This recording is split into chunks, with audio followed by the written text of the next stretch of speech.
আল্লাহ পাক রব্বুল আলামিনের দরবারে শুকরিয়া আদায় করছি। আল্লাহ মাগরিবের নামাজ আদায় করার পর দিনের খাতিরে, মুসলমানদের ইসলামী ভ্রাতৃত্বের খাতিরে মুসলমান ভাইয়ের কিছু কথা শোনা এবং মুসলমান ভাইদের সামনে ইসলামী মূল্যবোধে বিশ্বাস করে ধর্মীয় কিছু বলা, আল্লাহ আমাদেরকে তৌফিক দান করেছেন বলে আলহামদুলিল্লাহ।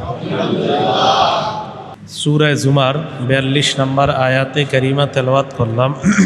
এই আয়াতে আল্লাহ বলেন, আল্লাহু ইয়াতাওয়াফাল আনফুসা হিনা মাউতিহা। মানুষ যখন মারা যাওয়ার সময় তাদের আত্মাগুলা, রূহগুলা আল্লাহ কবজায় নিয়ে নেয়, নিজের কবজায় নিয়ে নেয়। ওয়াল্লাতী লাম তামুত ফি মানামিহা। আমরা যারা ঘুমাই, ঘুমের মধ্যেও আমরা যারা মরি না, ঘুমার মধ্যে আমরা যখন ঘুমাই, এই আমরা যখন ঘুমের মধ্যে চলে যাই তখনও আমাদের রূহগুলা আল্লাহ কবজায় নিয়ে নেয়। তাহলে মরণের সময়ও রূহগুলা কবজায় নেয়, আর আমাদের নিদ্রা অবস্থায়ও আমাদেরকে আল্লাহ কবজায় নিয়ে নেয়। পার্থক্য কি? প্রথমটা হলো মারা গেলাম, দ্বিতীয়টা ঘুমের মধ্যে আছে। এই ঘুমের মধ্যে থাকা অবস্থায় দেখেন কি বলে আল্লাহ, ফায়ুমসিকুল্লাতী ক্বাদা আলাইহাল মাউতা। ঘুমের মধ্যে যদি কারো মরণ আল্লাহ লিখে রাখে তাহলে ওই আত্মা আর আল্লাহ ফেরত দেয় না, বাস ঘুমে মারা যাবে। ওয়ায়ুরসিলুল উখরা ইলা আজালিম মুসাম্মা। আর অন্যদেরকে আল্লাহ পাক রব্বুল আলামিন চাইলে ঘুম থেকে আবার উঠাবেন, নির্দিষ্ট সময় পর্যন্ত তাদের হায়াত আল্লাহ দিবেন, আল্লাহ তাদেরকে ওই আত্মা আবার ফেরত দিয়ে দিবেন। তাহলে আমরা ঘুমন্ত অবস্থায় আমাদেরকে আল্লাহ কবজায় নিয়ে নেন, চাইলে আল্লাহ এটা ফেরত দিবেন, না চাইলে ঘুমে মারা যাবে। এই জন্য জাগ্রত অবস্থা, নিদ্রা অবস্থা, ঘুমন্ত অবস্থা, উভয় অবস্থায় যেন আল্লাহর জিকিরে কাটে। ঘুমন্ত অবস্থায় আল্লাহর জিকির মানি এমন কিছু আমল করে ঘুমানো, যে আমলের মাধ্যমে আমার আপনার মরণ যদি ঘুমন্ত অবস্থায় হয়ে যায় তো কিয়ামতের ময়দানে যেন নবীর সুন্নাহ জিন্দাকারী অবস্থায় আল্লাহ আমাদেরকে উঠায়।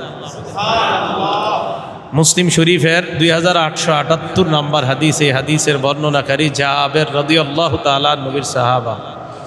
عن جابر بن عبد الله رضي الله تعالى عنه قال سمعت النبي صلى الله عليه وسلم يقول يبعث كل عبد على ما مات। প্রত্যেকটা মানুষকে কিয়ামতের ময়দানে ওই অবস্থায় উঠানো হবে যে অবস্থায় তার মরণ হয়। একটু চিন্তা করেন, ঘুমন্ত অবস্থায় আমি আপনি মারা গেলাম, হেডফোন কানে লাগিয়ে গান শুনতে শুনতে ঘুমিয়ে গেলাম, আর ওই অবস্থায় যদি আমার আপনার মরণ হয়ে যায় তো কিয়ামতের ময়দানে আমার আপনার উঠানো অবস্থাটা কত ভয়ঙ্কর হবে। আর যদি আমি আপনি নবীর সুন্নাহ মোতাবেক ঘুমাইতে পারি তো কিয়ামতের ময়দানে নবীর সুন্নাহ জিন্দাকারী অবস্থায় আল্লাহ উঠাবেন। তো এই জন্য জাগ্রত আর নিদ্রা উভয় অবস্থা যেন আল্লাহর স্মরণ থেকে গাফেল না হই, আমরা সবসময় আল্লাহর স্মরণে যেন থাকি। বুখারী শরীফের 7405 নম্বর হাদিস, আবু হুরায়রা রাদিয়াল্লাহু তাআলা আনহুর বর্ণনা, তিনি বলেন, আন আবি হুরায়রা রাদিয়াল্লাহু তাআলা আনহু قال قال رسول الله صلى الله عليه وسلم يقول الله عز وجل انا عند ظن عبدي بي وانا معه اذا ذكرني। আল্লাহ পাক রব্বুল আলামিন হাদিসে কুদসির মধ্যে বলেন, বান্দা আমার প্রতি যেমন ধারণা রাখে আমি তার প্রতি তেমন আচরণ করি। বান্দা আমাকে যখন স্মরণ করে আমি তার সাথেই থাকি। ফাইন যাকারানি ফি নাফসিহি যাকারতুহু ফি নাফসি। আপনি মসজিদে একা একা বসে আল্লাহকে মনে মনে স্মরণ করতেছেন, আল্লাহ বলেন আমিও বান্দাকে মনে মনে স্মরণ করি। ওয়া ইন যাকারানি ফি মালাইন, বান্দা যদি আমাকে কোনো সমাবেশে স্মরণ করে, যাকারতুহু ফি মালাইন খায়রিম মিনহুম, আমি আল্লাহ তাকে এর চাইতে উত্তম সমাবেশে স্মরণ করি।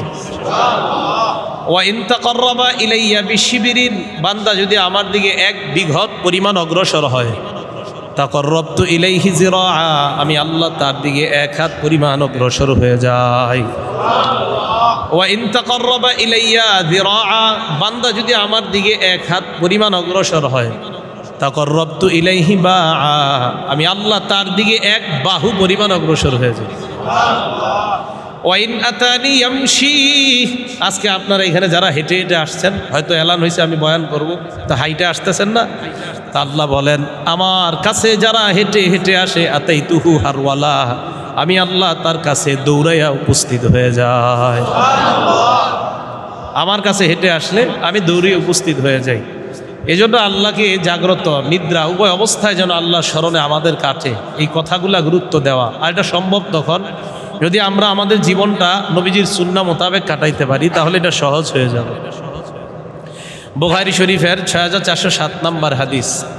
এই হাদিসের বর্ণনাকারী সাহাবার নাম আবু মুসা আশআরী রাদিয়াল্লাহু তাআলা আন। তিনি বলেন, عن أبي موسى الأشعري رضي الله تعالى عنه قال قال رسول الله صلى الله عليه وسلم مثل الذي يذكر ربه والذي لا يذكر ربه مثل الحي والميت। আপনারা দুইজন একসাথে আছেন, একজন আল্লাহরে স্মরণ করে আরেকজন আল্লাহকে স্মরণ করে না। নবীজি বলেন, যে আল্লাহকে স্মরণ করে সে জীবিত ব্যক্তির মতো, আর যে আল্লাহকে স্মরণ করে না সে মরা মানুষের মতো। কার মতো? মরা মানুষ। আপনাদের এলাকায় অনেকে 5 ওয়াক্ত নামাজ পড়ে না, অনেকে জুমার নামাজও পড়ে না, অনেকে মাসের পর মাস নামাজ পড়ে না। এই ব্যক্তি অট্টালিকার মধ্যে থাকে, আরেকজন বস্তির মানুষ প্রতিনিয়ত সালাত আদায় করে। নবীজি বলেন, ওই অট্টালিকার ব্যক্তিটা অট্টালিকায় থেকেও আল্লাহর স্মরণ না করার কারণে মরা, আর বস্তিতে যেই লোকটা আল্লাহকে স্মরণ করে ওই লোকটা জিন্দা। এই জন্য আল্লাহকে স্মরণ করা সর্ব অবস্থায় আল্লাহ তৌফিক দান করেন। মুসলিম শরীফের হাদিস 2137 নম্বর হাদিস।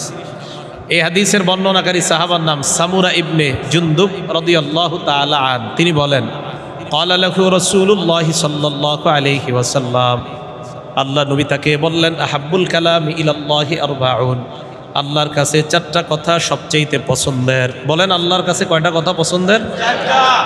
1 নাম্বার সুবহানাল্লাহ, কি? 2 নাম্বার আলহামদুলিল্লাহ, 3 নাম্বার লা ইলাহা ইল্লাল্লাহ, 4 নাম্বার আল্লাহু আকবার। 1 নাম্বার কি? সুবহানাল্লাহ। সুবহানাল্লাহ যদি 100 বার পড়তে পারেন, কয়বার?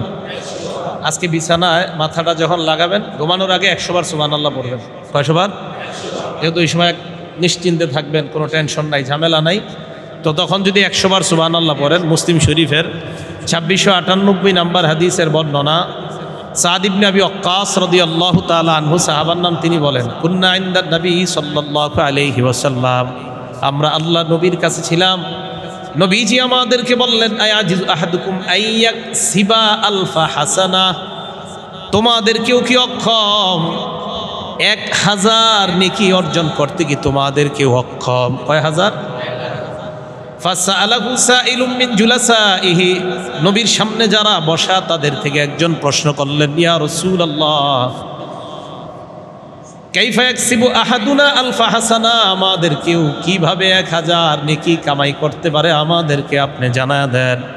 আল্লাহ নবী বললেন, ইউসাব্বিহু মিআতা তাসবিহা, আমার কোন উম্মত যদি সুবহানাল্লাহ 100 বার পড়ে, ইউকতাবু লাহু আলফু হাসানা, তার আমল নামায় 1000 নেকি লেখা হয়ে যায়।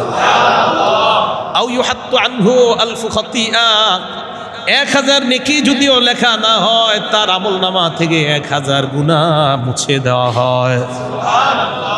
সুবহানাল্লাহ যদি 100 বার পড়েন 1000 নেকি লেখা হবে, 1000 গুনাহ ঝরে যাবে।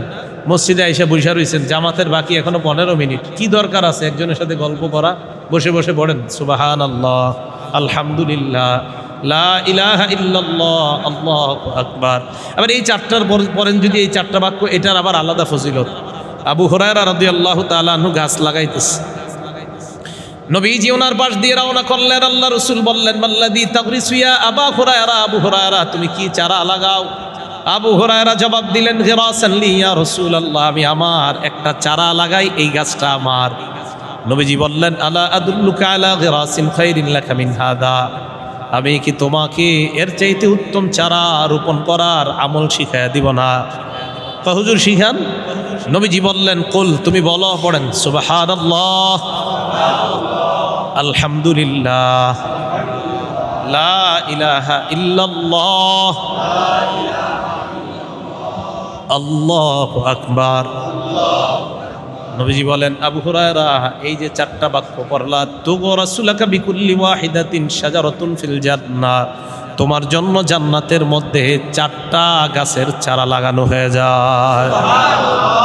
কেমন গাছ জানেন? ক্বালা রাসূলুল্লাহ সাল্লাল্লাহু আলাইহি ওয়াসাল্লাম, মা ফিল জান্নাতি শাজারাতুন ইল্লা ওয়াসাকুহা মিন যাহাব। প্রত্যেকটা গাছের কাণ্ড হবে স্বর্ণের।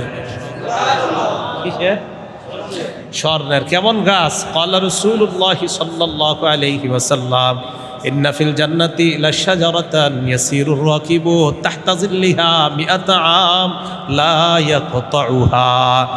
এমন গাছ যেই গাছের ছায়ার নিচ দিয়ে আপনি ঘোড়া নিয়ে সওয়ারি হয়ে 100 বছর পর্যন্ত চলবেন।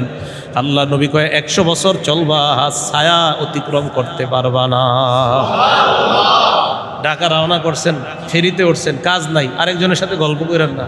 সুবহানাল্লাহ, আলহামদুলিল্লাহ, লা ইলাহা ইল্লাল্লাহ, আল্লাহু আকবার। কি দরকার আছে গল্প করার? বাসে বসে আছেন, পাশের লোকটার সাথে গল্প করেন না। গল্প জুড়ে দিলে ওনারে বলবেন, ভাই আমল করেন, সুবহানাল্লাহ বলেন, আলহামদুলিল্লাহ বলেন, চলেন আমরা গাছ লাগাই। এভাবে বলতে পারবেন না ইনশাআল্লাহ? আসমানের দরজা খুলতে পারবেন গাছে বৈশা, ফেরিতে বৈশা, মসজিদে বৈশা, ঘরে বৈশা। আসমানের সব দরজা এই মুহূর্তে এখন আমরা খুলবো। আসমানের সব দরজা খুলবেন তো? আমার সাথে একবার ইখলাসের সাথে বলেন, লা ইলাহা ইল্লাল্লাহ। সবাই ইখলাসের সাথে পড়ছেন? আচ্ছা, আবার মনে হচ্ছে হয় নাই। আমিও আপনাদেরকে দেখাবো না, আপনারাও আমাকে দেখাবেন না, আপনারা আশেপাশে যারা আছে কাউকে দেখাবেন না। প্রত্যেকে নিজ নিজ জায়গা থেকে আল্লাহকে দেখায়, আমিও সবাই রেডি হন, আল্লাহকে দেখায় একবার আমরা আবার পড়ি, লা ইলাহা ইল্লাল্লাহ। এবার হাদিস শুনেন, তিরমিজি শরীফের 3590 নাম্বার হাদিসের বর্ণনা। ক্বালা রাসূলুল্লাহ সাল্লাল্লাহু আলাইহি ওয়াসাল্লাম, আল্লাহ নবী বলেন, মা ক্বালা আব্দুল্লাহ ইলাহা ইল্লাল্লাহ ক্বাত্তু মুখলিসান ইল্লা ফুতিহাত লাহু আবওয়াবুস সামা হাত্তা তুফজিয়া ইলাল আরশ। কোন বান্দা যদি ইখলাসের সাথে একবার পড়ে লা ইলাহা ইল্লাল্লাহ, ওই বান্দার জন্য আসমানের সবগুলা দরজা খুলে দেওয়া হয়, তার লা ইলাহা যেন আরশে গিয়ে পৌঁছে যায়। বাসের লোক গল্প জুড়ে দিতে চাইলে বলবেন, ভাই চলেন দুইজনে মিলে আসমানের দরজা খুলি। তো বলবে কিভাবে? তখন বলবেন, আপনি ইখলাসের সাথে একবার লা ইলাহা ইল্লাল্লাহ বলেন, আমিও বলি, দোনোজনের জন্য আসমানের সব দরজা আল্লাহ খুলে দিবেন। আল্লাহ, আমাদের সময় নষ্ট করার কোনো দরকার আছে? সময় নষ্ট করা যাবে না। দুই ব্যাপারে মুসলমান উদাসীন। বলেন কয় ব্যাপারে? ক্বালা রাসূলুল্লাহ সাল্লাল্লাহু আলাইহি ওয়াসাল্লাম, নি'মাতান মাকবুলুন ফীহিমা কাসীরুম মিনান নাস। আল্লাহ নবী বলেন, দুইটি নিয়ামতের ব্যাপারে মানুষ উদাসীন। এক নাম্বার আস-সিহা, সুস্থতার ব্যাপারে মানুষ উদাসীন। সুস্থতা অবস্থাটা মানুষ সঠিকভাবে কাজে লাগায় না। সুস্থতার সময় শয়তান তারে কয় ফেসবুক চালা, ইউটিউব চালা, আর একটু গুনাহ কর, ফেসবুকটা আরো আধা ঘন্টা চালাও, আরিফ বিন হাবিবের ওয়াজ দেখো, দেখতে দেখতে নাটক সিনেমা শয়তান আপনাকে দেখায় দিবে। কি দেখায় দিবে? যদি আপনি ফেসবুক চালাইতে আমার ওয়াজ দেখতে গিয়ে নাটক সিনেমা দেখা দরকার হয়, আমি বলি আপনি স্মার্টফোন হাতেই নিয়েন না, আমার ওয়াজও দেখেন না। ইউটিউব দেখতে গিয়ে যে হুজুর আমি তো ওয়াজ দেখি ডেলি 14টা, দেখতে দেখতে দেখতে দেখতে হঠাৎ 5 মিনিট নাটক দেখি। আপনার দরকার নেই 14টা ওয়াজ দেখার। 1 মিনিট যদি গুনাহ হওয়ার সম্ভাবনা থাকে ওয়াজ দেখতে গিয়ে, আপনি ওয়াজ দেখা দরকার নাই, 1 মিনিট গুনাহ থেকে বাঁচেন। কথা বুঝে আসছে?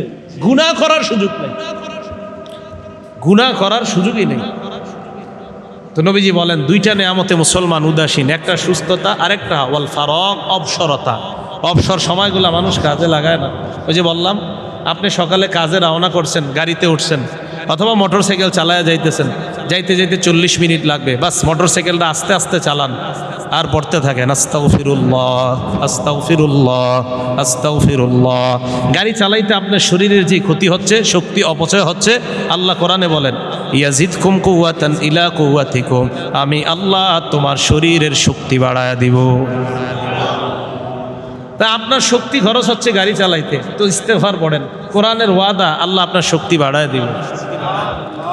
এবার আমার সাথে 3টা বাক্য বলেন, আল্লাহু আকবার কাবীরা, আলহামদুলিল্লাহি হামদান কাসীরা, সুবহানাল্লাহি বুকরাতাও ওয়া আসীলা। বলছেন না? তিরমিজি শরীফের 3592 নাম্বার হাদিসের বর্ণনা। আব্দুল্লাহ ইবনে ওমর ইবনুল খাত্তাব রাদিয়াল্লাহু তাআলা আনহুর ছেলে কি বলে দেখেন, আন আব্দুল্লাহ ইবনে ওমর রাদিয়াল্লাহু তাআলা আনহুমা কুন্না নুসাল্লি মা'আন নবী সাল্লাল্লাহু আলাইহি ওয়াসাল্লাম। নবীজির সাহাবা আব্দুল্লাহ ইবনে ওমর বলেন, আল্লাহ রাসূলের সাথে আমরা নামাজ পড়ছিলাম। ফাকালা রাজুলুম মিনাল কওম আল্লাহু আকবার কাবীরা, আল্লাহই বড়, আলহামদুলিল্লাহি হামদান কাসীরা, প্রশংসা একমাত্র আল্লাহর, সুবহানাল্লাহি বুকরাতাও ওয়া আসীলা, সকাল সন্ধ্যা পুত পবিত্রতা বর্ণনা করি আল্লাহর। এক ব্যক্তি এগুলা বলছে, তো নবীজি বললেন, মানিল কাইলু কালিমাতান কাযা ওয়া কাযা, এগুলা কে বলছে? তো এক ব্যক্তি কয়, হুজুর আমি বলছি। নবীজি বললেন, আজিবতু লাহা, তোমার এই বাক্যগুলা শুনে আমি নবী আশ্চর্য হয়ে গেলাম। জানো কেন? আমি দেখলাম তুমি যখন এই বাক্যগুলো পড়লা, ফুতিহাত লাহা আবওয়াবুস সামা, তোমার এই 3 বাক্য আরশে যাওয়ার জন্য আল্লাহর আসমানের সবগুলা দরজা খুলে দেওয়া হয়েছে। সময় নষ্ট করার এত কোথায় আপনাদের সুযোগ? কৃষি কাজ করতেছেন, জবানটা চালু রাখেন। মা বোনরা ঘরে কাজ করে বলেন জবানটা চালু রাখতে, জিকির করতে বলেন, সময়গুলা কাজে লাগাইতে বলেন। মনে রাখেন হাদিসে আসছে, আমার আপনার দুইজনে বসে গল্প করতেছি এক জায়গায়, এই জায়গাটাও যেন জিকির শূন্য না থাকে, এই জায়গাটাও যেন জিকির শূন্য না থাকে। আবু দাউদ শরীফের হাদিস, হাদিস নাম্বার 4856 নাম্বার হাদিস। এই হাদিসের বর্ণনাকারী আবু হুরায়রা রাদিয়াল্লাহু তাআলা আন আবি হুরায়রা রাদিয়াল্লাহু তাআলা আনহু قال قال رسول الله صلى الله عليه وسلم, আবু হুরায়রা রাদিয়াল্লাহু তাআলা আনহুর বর্ণনা, আল্লাহ নবী বলেন, মান কাদা মাকাদা, কোন ব্যক্তি কোথাও বসলো, এই যে আমি আপনাদের এই চেয়ারটায় বসলাম, আপনারা বসাইলেন, মসজিদে আইসা কোনো আসনে আপনি বসলেন, অথবা চা দোকানের সামনে একটা আসনে বসলেন, দুইজনে হুদাই পেঁচাল পারলেন, আল্লাহ নবী পাইলাম ইয়াজকুরিল্লাহ, কোনো আসনে বসার পর যদি আল্লাহর নাম তুমি না নাও, কানা আলাইহি তিরাতুম মিনাল্লাহ, হতে পারে তোমার এই বসাটা আল্লাহর পক্ষ থেকে গজবের কারণ হতে পারে। কিসের কারণ? হ্যাঁ, গজবের কারণ। কি বলছেন দুইজনে বসে আল্লাহ জানে, গজবের কারণ হতে পারে। কেউ যদি বিছানায় মাথা লাগায়, লাম ইয়াজকুরিল্লাহ, যদি আমি আল্লাহর নাম না নেয়, আল্লাহ নবী বলেন তার এই শোয়াটাও গজবের কারণ হতে পারে। আপনি বিছানায় মাথা লাগাইছেন, ওই যে বললাম কানে হেডফোন লাগায় গান শুনতে শুনতে ঘুমায় গেছেন, আল্লাহর নামও নেন নাই, এই ঘুম আপনার জন্য গজবের কারণ হতে পারে।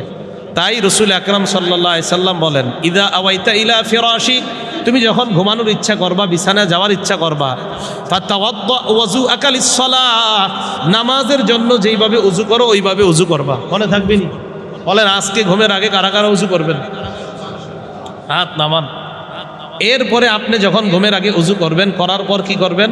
বুখারী শরীফের 6320 নাম্বার হাদিসে আসছে, ক্বালা রাসূলুল্লাহ সাল্লাল্লাহু আলাইহি ওয়াসাল্লাম, আল্লাহ নবী বলেন, ইযা আওয়া আহাদুকুম ইলা ফিরাশিহি, তোমাদের কেউ যখন বিছানায় আশ্রয় নিবা, তাহলে আজকে দিকে শুরু। আজকে আপনারা রাত্রে মনে ঘুমাবেন না একজন নাকি? আজকে ঘুমাবেন তো? আমিও ঘুমাবো ইনশাল্লাহ। তো রাত্রে যখন বিছানায় আপনি আশ্রয় নেবেন, নেওয়ার পর কি করবেন? বলেন আমরা তাই করব যা নবী শিখাবে। বলেন এটা করবো তো ইনশাল্লাহ? তাহলে প্রথমে শিখলাম উজু করবো, এখন উজুর আগে আরেকটা মেসওয়াক করবো। কি করবো বলেন তো? মেসওয়াক। সহিহুল জামে কিতাবের নাম 2375 নাম্বার হাদিস। ক্বালা রাসূলুল্লাহ সাল্লাল্লাহু আলাইহি ওয়াসাল্লাম, আল্লাহ নবী বলেন, উমিরতু বিসওয়াক হাত্তা খাশিতু আন আদরাদা, আল্লাহ আমারে মেসওয়াকের ব্যাপারে এত বলছে জিবরাইলের মাধ্যমে, আমি ভয় পাইলাম না জানি মেসওয়াক করতে করতে আমার দাঁতগুলা ভেঙে যায়, এত বেশি বলছে মেসওয়াক করে। তাহলে প্রথমে মেসওয়াক, এরপরে উজু করা, উজু করার পর বিছানায় গেলেন, যাওয়ার পর কি করবেন? ক্বালা রাসূলুল্লাহ সাল্লাল্লাহু আলাইহি ওয়াসাল্লাম, ইযা আওয়া আহাদুকুম ইলা ফিরাশিহি, বিছানায় যখন যাইবা, ফালয়ানফুত ফিরাশাহু বিদাখিলাতি ইজারিহি, লুঙ্গির নিচের অংশ দিয়া বিছানাটা ঝাড়বা, সালাসা মাররাত, 3 বার। বলেন কয়বার? তা আমরা যদিও ঝাড়ু ব্যবহার করি, আর আপনি সুন্নত হিসাবে প্রথমে একটু লুঙ্গি ব্যবহার করেন, একটু প্রথমে বাস, এভাবে নবীজি বলছে, আমার নবী বলছে তাই করবো এইভাবে। লুঙ্গির নিচের অংশ দিয়ে 3 বার ঝাড়া দেওয়া। এরপর কি নবীজি বলেন? ফাইন্নাহু লা ইয়াদরি মা খালফাহু আলাইহি, কারণ আমার উম্মত তোমার জানা নাই তোমার অজান্তে বিছানায় কোনো বিচ্ছু থাকতে পারে, এই জন্য বিছানা তুমি ঝেড়ে নিবা, ঝেড়ে নেওয়ার পর এরপর তুমি ঘুমাবা। নবীজি বলেন যখন তুমি বিছানায় যাইবা, মুসলিম শরীফের বর্ণনা 2714 নম্বর হাদিসে নবী বলে ফাল্লিসাম্মিল্লাহ, আল্লাহর নাম নিবা। কার নাম? আল্লাহ। আল্লাহর নাম নেওয়ার পর ইদা আরাদা আইয়াত্তাজিআ, যখন তুমি ঘুমাইতে চাইবা, ফাল্যাত্তাজি আলা শিক্কিহিল আইমান, ডান কাত হয়ে শুইবা। হয় কোন কাত? তাহলে মেসওয়াক, ওযু, বিছানা ঝাড়া, ডান কাত হয়ে শুইলেন, হাত রাখলেন। এই হাতটা রাখার পর এটা রাখার আগে আরেকটা কাজ করতে পারেন। প্রথম এভাবে তো ডান কাত হয়ে ঘুমাইলেন, এবার সবাই একটু হাতটা পিছনে রাখেন, এইভাবে পিছনে, এই যে রাখলেন না, হাতটা রাখেন এইভাবে। তিরমিজি শরীফের হাদিস 3398 নাম্বার হাদিস। এই হাদিসের মধ্যে হযরত হুযায়ফা বলেন কানা রাসূলুল্লাহ ইযা আরাদা আইয়ানামা, আল্লাহ নবী যখন ঘুমাইতে চাইতেন, ওয়াদা ইয়াদাহু তাহতা রাসিহি, মাথার নিচে হাত রাখতেন। সুবহানাল্লাহ। মাথার নিচে হাত রেখে আল্লাহরে বলতেন আল্লাহুম্মা কিনি আযাবাকা ইয়াওমা তাজমাউ আও তাবাসু ইবাদাক, আল্লাহ আপনার বান্দাদেরকে কিয়ামতের মাঠে যেদিন উঠাবেন সেদিন আমাকে আপনার আযাব থেকে আপনি নাজাত দেন। তাহলে আপনারা আরবি না পারলে বাংলাটা বললেন, এইভাবে হাতটা রেখে বললেন আল্লাহ যেদিন আপনি আপনার বান্দাদেরকে উঠাবেন সেদিন আপনার আযাব থেকে আমাকে আপনি রক্ষা করেন। তাহলে মেসওয়াক গেল, ওযু গেল, বিছানা ঝাড়লেন, ঝাড়ার পর শুইলেন, শোয়ার মানে সময় হাতটা নিচে রাখলেন, রাখার পরে এই বাংলাটা বললেন আল্লাহ কিয়ামতের মাঠে যেদিন মানুষের উঠাবেন আমার সেদিন আপনার আযাব থেকে হেফাজত করেন। করার পর এবার ডান কাতে শুইলেন। শোয়ার পর কি পড়বেন? বুখারীর বর্ণনা 6320 নম্বর হাদিসে নবী বলেন এরপর তুমি পড়বা ওয়াদাতু জামবি বিসমিকা রব্বি ওয়াদাতু জামবি, বাংলা অর্থ আল্লাহ আপনার নামে আমার দেহটা বিছানা রাখলাম। আপনার নামে আমার দেহটা বিছানা রাখ, কত সুন্দর দোয়া দেখেন। এরপর বলে ওয়াবিকা আরফাউহু, আল্লাহ আপনার নামে আবার এই দেহ বিছানা থেকে উঠাবো। ভাই দেখেন, আমি আপনি না পড়লে এগুলো কে পড়বে বলেন? এগুলো তো আমাদের কাজ, এগুলো তো অন্য ধর্মের মানুষ করবে না, আমি আপনিই তো করবেন। তো নবীজি বললেন বিসমিকা রব্বি ওয়াদাতু জামবি, আল্লাহ আপনার নামে দেহটা বিছানায় রাখলাম মাবুদ। ওয়াবিকা আরফাউহু, আপনি চাইলে আবার আমার দেহ উঠাবো। আমি প্রথমে একটা আয়াত পড়ছি যে আল্লাহ চাইলে আবার এই দেহ ফেরত পাবেন, আল্লাহ না চাইলে ঘুমে মারা যাবেন। আল্লাহ চাইলে দেহ ফেরত পাবেন, না চাইলে ঘুমে মারা যাবেন। সূরা জুমারের 42 নম্বর আয়াতে বলছিলাম। তো আপনি বললেন আল্লাহ আপনার নামে আবার উঠাবো। এবার দেখেন কি শিখায় দেন নবী, ইন আমসাকতা নাফসি ফারহামহা, আল্লাহ আপনি যদি ঘুমের মধ্যে আমার মরণ দিয়ে দেন তাহলে আমার জানটার প্রতি আপনি দয়া করেন। কত সুন্দর দোয়া যে আপনি বলতেছেন আল্লাহ আমি যদি ঘুমের মধ্যে মারা যাই আমার জানের প্রতি আপনি দয়া করেন। ওয়াইন আরসালতাহা, মাবুদ যদি আপনি আমার জানটা আবার ফিরাইয়া দেন, মানে আবার যদি ঘুম থেকে আপনি জাগ্রত করেন, ফাহফাজহা বিমা তাহফাজু বিহি ইবাদাকাস সালিহিন, তাহলে আমার জানটাকে আপনার নেককার বান্দাদের মতো আপনি হেফাজত করবেন। আমি বাংলাটা বলি, আল্লাহ আপনার নামে দেহটা বিছানায় রাখলাম, আপনার নামে আবার উঠাবো। আপনি যদি চান আমার দেহ ঘুমের মধ্যে নিয়ে যাবেন তো দেহটার প্রতি আপনি, জানটার প্রতি আপনি দয়া করেন। আর আপনি যদি চান না আমারে আবার ঘুম থেকে উঠাবেন, জান ফেরত দিবেন, তাহলে আমার এই জানটাকে আপনার নেককার বান্দাদের মতো হেফাজত করবেন। বাংলাগুলো বলা যাবে? আমি তো বলছি আপনাদের পায়ে ধরে ধরে এগুলো শিখিয়ে দিই যে ভাই এগুলো বলেন, এগুলো আমাদের কাজ, এগুলো অন্যদের কাজ না, এটা আমাদের কাজ, সত্যি আমাদের কাজ। আমি সত্যি বলছি এগুলো আমাদের কাজ। এই আমলগুলো করেন, রসুলের সাথে আপনার গোপন সম্পর্ক তৈরি হবে, সত্যি সম্পর্ক তৈরি হবে। তো রসুল আকরাম সাল্লাল্লাহু আলাইহি সাল্লাম আবার আগের হাদিসে আসেন, মুসলিম শরীফের 2878 নম্বর হাদিস, নবী বলছে কিয়ামতের মাঠে তুমি ওই অবস্থায় উঠবা যে অবস্থায় মারা যাইবা। তাহলে গান শুনতে শুনতে মারা গেলে আমার অবস্থা কি হবে চিন্তা করেন। আর নবীর এই সুন্নত পালন করতে করতে ঘুমিয়ে যদি মারা যাই তাহলে আমার অবস্থা কি হবে যদি ঘুমের মধ্যে মারা যাই। তা আশা করা যায় নবীর সুন্নত জিন্দাকারী অবস্থায় আল্লাহ আমাদেরকে উঠাবেন। এই জন্য এই সুন্নতগুলা পালন করার চেষ্টা করা। আর কি করবেন, বিছানা যাওয়ার পর কুল হু আল্লাহ সূরা পড়বেন, ফালাক পড়বেন, নাস পড়বেন, পড়ার পর হাতে ফু দিয়ে যতটুকু যায়, হাদিসে আসছে মাস্তাতা, যতটুকু হাত যায় অতটুকু পরিমাণ মুছে দিবেন এইভাবে। আরেকটা করবেন আয়াতুল কুরসি পড়বেন। বুখারীর বর্ণনা আয়াতুল কুরসি দিয়ে পড়েন। ইবলিস আবু হুরায়রা রাদিয়াল্লাহু তাআলা আনহু শিখিয়ে দিয়েছে, আবু হুরায়রা আমারে চুরি করতে করতে 3 দিন তোমার কাছে ধরা খাইলাম, লম্বা হাদিস। তো চুরি করতে করতে ধরা গেছে, আজকে তুমি আমারে নিয়ে যাও না, আমারে ছেড়া দাও, একটা দোয়া শিখাই তোমারে, এটা যদি পড়ো তুমি বিছানায় গিয়ে সারা রাত দুনিয়ার সমস্ত বিপদ আপদ থেকে আল্লাহ তোমাকে হেফাজত করবে। আবু হুরায়রা একটা সর্বনাশ, চোর আমারে শিক্ষা দিবে, হাদিসে আসছে কানু আহরাস আলা খায়র, সাহাবায়ে কেরাম কল্যাণকর জিনিস শিখতে খুব আগ্রহী ছিলেন। যখন দেখছে কিছু শিখাবে, ভুলে গেছে উনি যে চোর, কয় শিখান, কি শিখাবেন? তুমি যদি আয়াতুল কুরসি পড়ো, সারা রাত সমস্ত বিপদ আপদ থেকে আল্লাহ তোমাকে হেফাজত করার জন্য তোমার সাথে ফেরেশতা নিযুক্ত করে দিবেন। নবীজির কাছে আবু হুরায়রা এই হাদিস বললেন, বলার পর আল্লাহ নবী বললেন, আবু হুরায়রা, তোমার সাথে রাত্রেবেলা যার কথা হয়েছে এটা হলো দুনিয়ার সবচেয়ে মিথ্যাবাদী শয়তান, তবে কালকে যে আমলটা শিখাইছে আমলটা সত্য। ইবলিস সবচেয়ে মিথ্যাবাদী, কালকে যে আমলটা তোমার শিখাইছে এটা সত্য। তাহলে আয়াতুল কুরসি পড়া আর সূরা বাকারার শেষ 2 আয়াত পড়া, রসুল বলেন সূরা বাকারার শেষ 2 আয়াত পরে যদি কেউ ঘুমায়, কাফাতাহ, সারা রাত তার জন্য যথেষ্ট হয়ে যাবে। সারা রাত তার জন্য কি হবে? যথেষ্ট। আর একটা আমল, কুল হুয়াল্লাহ সূরাটা যদি পারেন 3 বার পড়বেন। কয়বার? ক্বালা রাসূলুল্লাহ সাল্লাল্লাহু আলাইহি ওয়াসাল্লাম, বুখারী শরীফের 5015 নম্বর হাদিস। নবীজি বলেন, আয়াজিজু আহাদুকুম আইয়াকরা সুলুসাল কুরআন ফি লাইলা, এক রাতে কোরআনের 3 ভাগের 1 ভাগ কেউ তোমরা পড়তে অক্ষম? সাহাবারা কয়, এটা আবার কি কয়? এক রাতে আবার কোরআনের 3 ভাগের 1 ভাগ সবাই কি পারবে কিনা? অনেকে পারে, কিন্তু সবাই তো পারবে না। তো নবীজি বললেন, হ্যাঁ পারবা। সাহাবারা বললেন, হুজুর এটা কিভাবে সক্ষম? তখন নবীজি বললেন, আল্লাহুল আহাদুস সামাদুস সুলুসুল কুরআন, কুল হুয়াল্লাহ সূরাটা কোরআনের 3 ভাগের 1 ভাগ, কেউ যদি একবার পড়ে 10 পারা কোরআনের সওয়াব আল্লাহ তাকে দান করবে। তাহলে রাসূল আকরাম সাল্লাল্লাহু আলাইহি সাল্লাম যে শিক্ষাটা আমাদেরকে দিয়েছেন, যে এইভাবে সাহাবায়ে কেরামকে আমল শিখিয়ে দিয়েছেন, রাতের বেলা কুল হুয়াল্লাহ সূরার আমলটা করা, আর যে বিষয়গুলো বললাম, যে জাগ্রত অবস্থায় জিকির করা, ঘুমন্ত অবস্থায় জিকির করা, এই বিষয়গুলো মাথায় রাখা। আর কোনো জায়গায় যদি বসেন কোনো মজলিসে, একটু চিন্তা করেন, যেই জায়গায় গানের অনুষ্ঠান হয় 3 ঘন্টা, আগা গোড়া অনুষ্ঠানটা কত ভয়ঙ্কর দেখেন।